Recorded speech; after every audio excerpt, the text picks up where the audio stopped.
Hello बच्चों, मैं दीपिका राजस्थान सरकार और वेदांता के CSR इनिशिएटिव ई कक्षा में आपका स्वागत करती हूं, जिसके टेक्निकल पार्टनर है मिशन ज्ञान।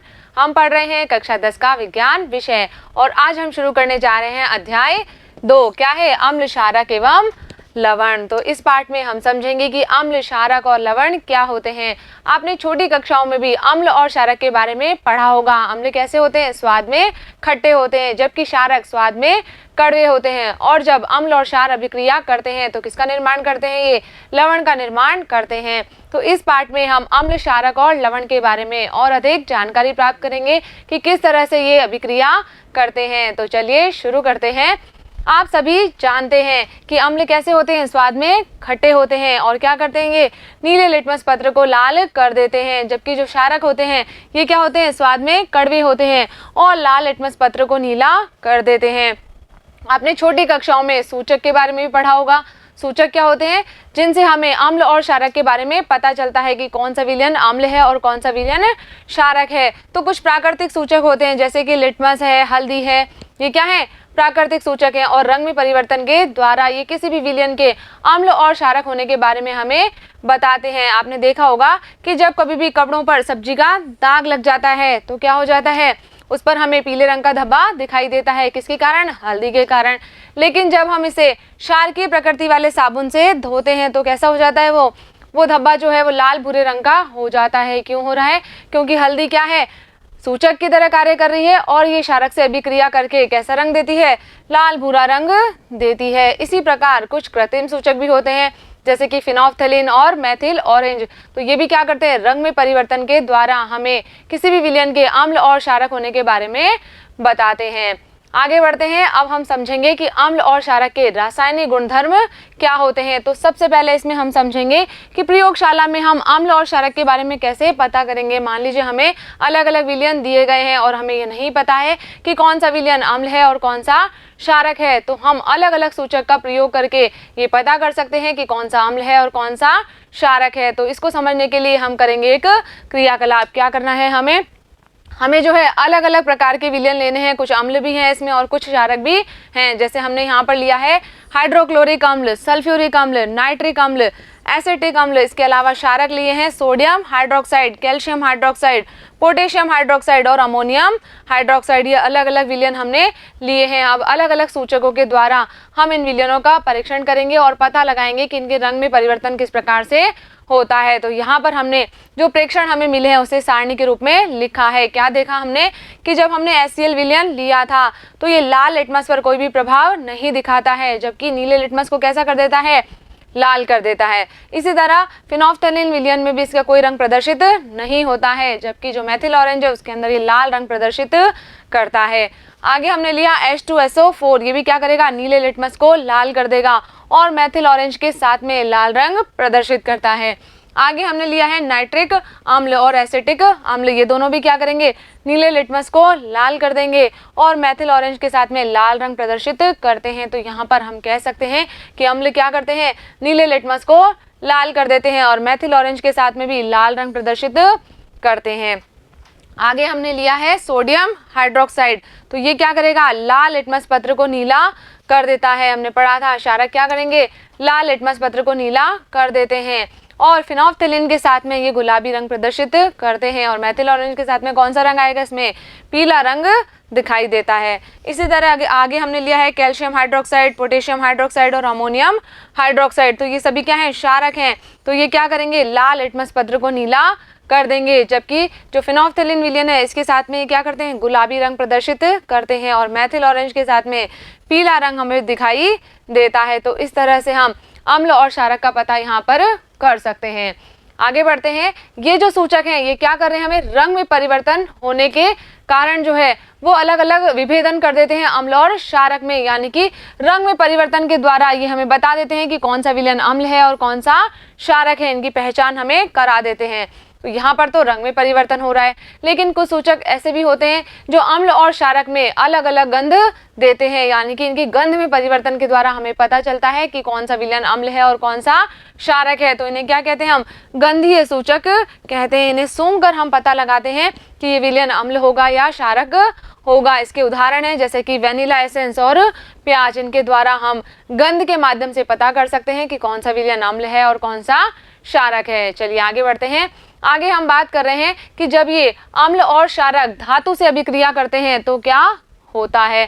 अब इसको समझने के लिए भी हम क्या करेंगे, एक क्रियाकलाप करेंगे। क्या करना है हमें, यहाँ पर एक परख नली में हम लगभग 5 ml तनु सल्फ्यूरिक अम्ल लेंगे और इसके अंदर हम डाल देंगे दानेदार जिंक के टुकड़े। तो जब हम क्या कर रहे हैं, तनु सल्फ्यूरिक अम्ल में धातु डाल रहे हैं तो यहाँ पर अभिक्रिया होगी और गैस उत्पन्न होगी। तो इस उत्सर्जित गैस को हम क्या करेंगे, साबुन के विलयन से प्रवाहित करेंगे और फिर जलती हुई मोमबत्ती को ये गैस वाले बुलबुले के पास में ले जाएंगे और फिर हम प्रेक्षण नोट करेंगे।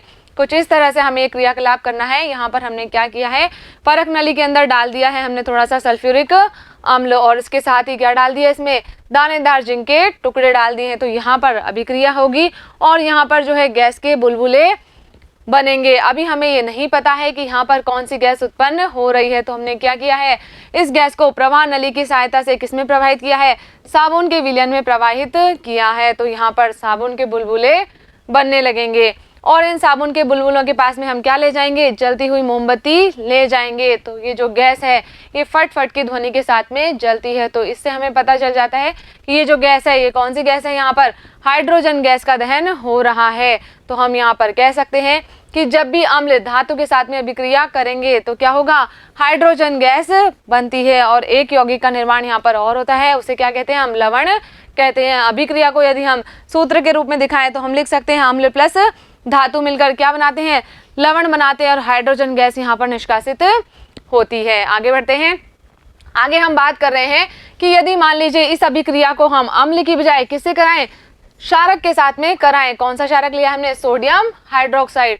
तो यहाँ पर कौन सी अभिक्रिया होगी, क्या यहाँ पर भी हाइड्रोजन गैस का निर्माण होता है या नहीं होता है। तो देखिए अभिक्रिया को हम लिख सकते हैं कि हमने क्या लिया है, यहाँ पर NaOH लिया है और इसकी हम क्या करा रहे हैं, जिंक के साथ में अभिक्रिया करा रहे हैं, क्षारक की धातु के साथ में अभिक्रिया करा रहे हैं। तो यहाँ पर क्या बनता है, Na2ZnO2 और यहाँ पर भी देखिए हाइड्रोजन गैस का निर्माण हो रहा है। तो हम यहाँ पर कहेंगे कि इस अभिक्रिया में भी क्या बन रही है, पुनः हाइड्रोजन बन रही है। लेकिन ऐसी अभिक्रिया सभी धातुओं के साथ में नहीं होती है, यानी कि सभी क्षारक जो है वो धातुओं के साथ में अभिक्रिया करके क्या नहीं करते हैं, हाइड्रोजन गैस यहाँ पर उत्पन्न नहीं करते हैं। आगे बढ़ते हैं।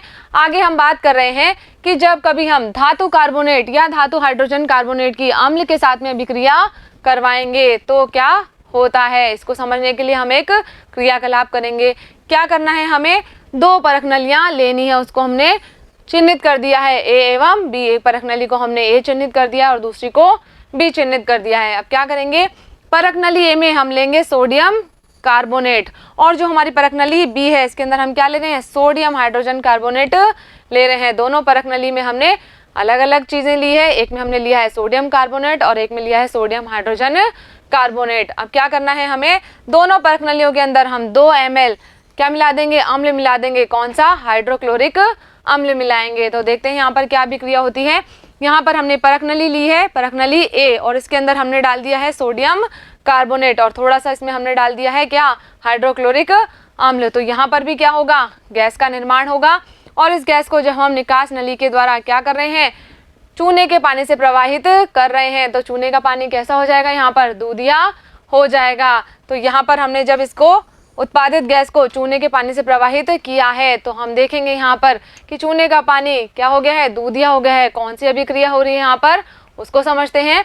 तो यहाँ पर हम देखेंगे कि इस क्रियाकलाप के अंदर जो परख नली A है उसके अंदर कौन सी अभिक्रिया हो रही है कि जब क्या लिया था हमने, सोडियम कार्बोनेट लिया था, इसने जब HCl के साथ में अभिक्रिया की तो किसका निर्माण होगा, यहाँ पर 2NaCl प्लस H2O और CO2 गैस यहाँ पर बन रही है। और जो परख नली B है उसमें हमने क्या लिया था, सोडियम हाइड्रोजन कार्बोनेट। तो यहाँ पर क्या अभिक्रिया होगी, NaCO3 और HCl मिलकर क्या बनाएंगे, NaCl प्लस H2 और यहाँ पर भी कार्बन डाइऑक्साइड गैस का निर्माण होगा। तो बच्चों आपको पता है कि जब हम कार्बन डाइऑक्साइड गैस को चूने के पानी से प्रवाहित करते हैं तो क्या होता है, चूने का पानी दूधिया हो जाता है। क्यों होता है?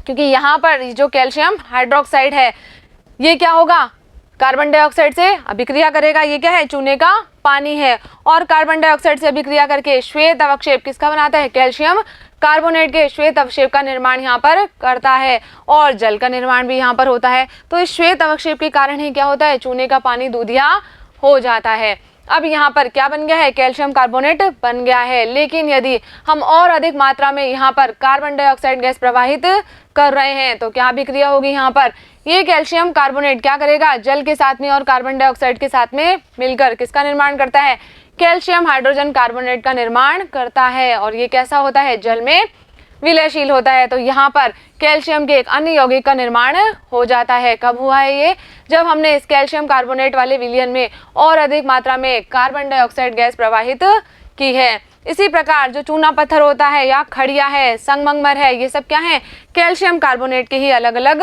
रूप हैं जिनका प्रयोग अलग अलग कार्यों में किया जाता है। आगे बढ़ते हैं।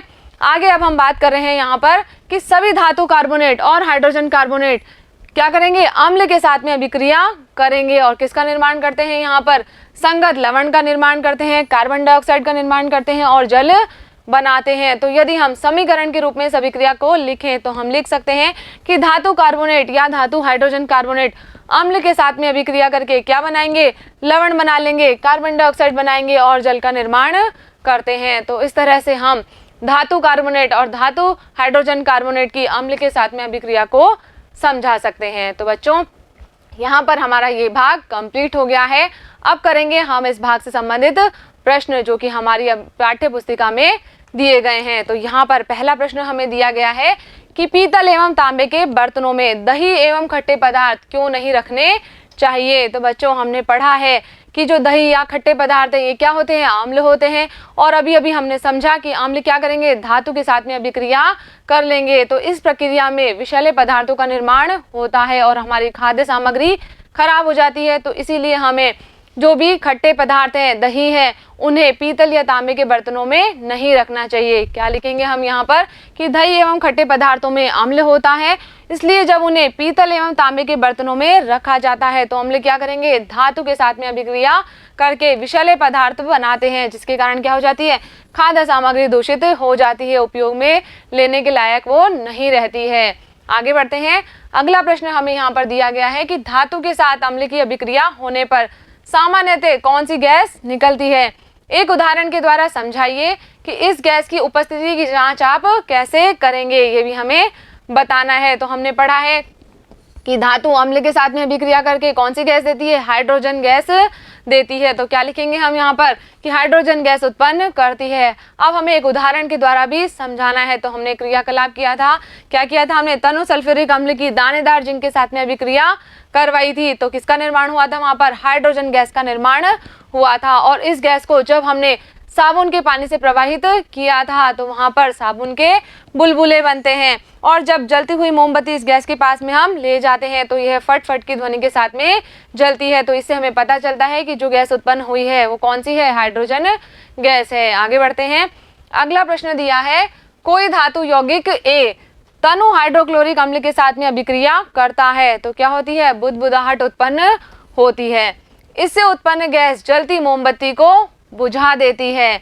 यदि उत्पन्न यौगिकों में से कैल्शियम क्लोराइड एक क्या है, कैल्शियम क्लोराइड है, तो इस अभिक्रिया के लिए संतुलित रासायनिक समीकरण लिखिए। देखिए यहाँ पर हमें दो उत्पाद के बारे में बता दिया गया है। एक तो क्या है, कैल्शियम क्लोराइड बन रहा है, और दूसरा कि जो गैस उत्पन्न हो रही है क्या कर रही है, जलती हुई मोमबत्ती को बुझा देती है। यानी कि ये गैस कौन सी होगी, कार्बन डाइऑक्साइड गैस होगी। तो यहाँ पर अभिक्रिया को हम लिख सकते हैं कि जब कैल्शियम कार्बोनेट की हम क्या कर रहे हैं, हाइड्रोक्लोरिक अम्ल के साथ में अभिक्रिया करवा रहे हैं तो यौगिक क्या बनेगा, एक CaCl2 कैल्शियम क्लोराइड का निर्माण यहाँ पर होता है। इसी के साथ में कार्बन डाइऑक्साइड गैस बनती है और जल का निर्माण होता है। तो इस अभिक्रिया को हम इस तरह से समीकरण के रूप में लिख सकते हैं। तो बच्चों यहाँ पर हमारे ये प्रश्न भी कंप्लीट हो गए हैं। मुझे उम्मीद है कि इस वीडियो में हमने जो भी बातें की है वो आपने अच्छे से समझी होगी और अपनी कॉपी में नोट भी कर ली होगी। तो मिलेंगे हम अगले वीडियो में अगले भाग के साथ में। तब तक आप पढ़ते रहिए, आगे बढ़ते रहिए। धन्यवाद।